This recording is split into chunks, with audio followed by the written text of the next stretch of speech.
It was a cold, moonless night in late October when Sarah moved into the old abandoned house at the edge of town.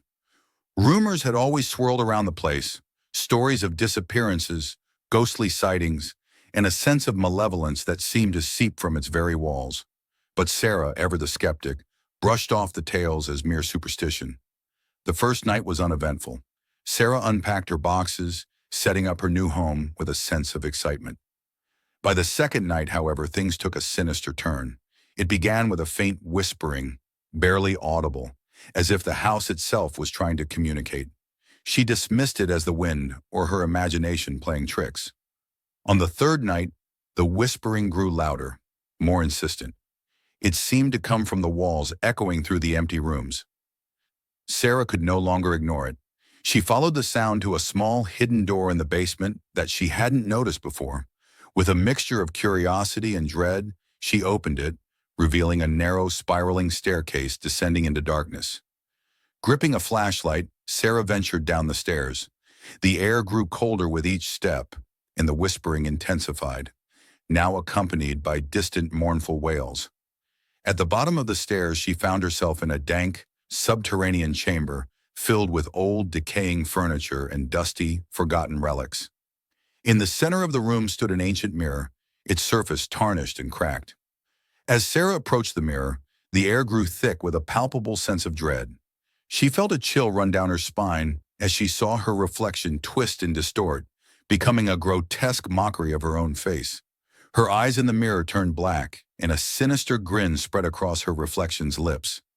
Paralyzed with fear, Sarah watched as her reflection began to move independently. It raised a hand, pointing towards a dark corner of the room. Unable to resist, Sarah turned to look. There in the shadows stood a figure, a tall, gaunt man with hollow eyes and a malevolent grin. He moved towards her with an unnatural, jerking motion, his footsteps echoing through the chamber.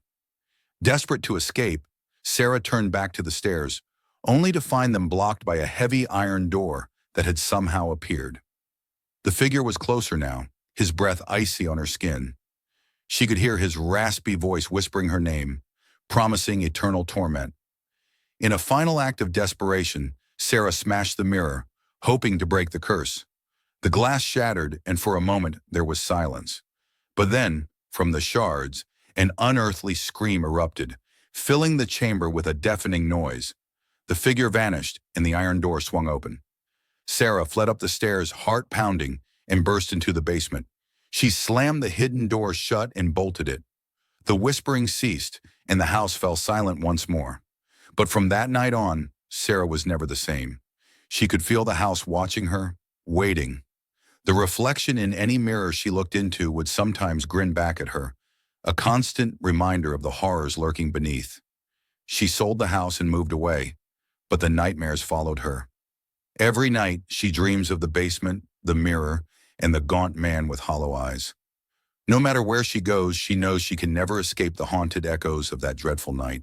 At last, Sarah got depressed, and she lost control over everything, which led her to that same house.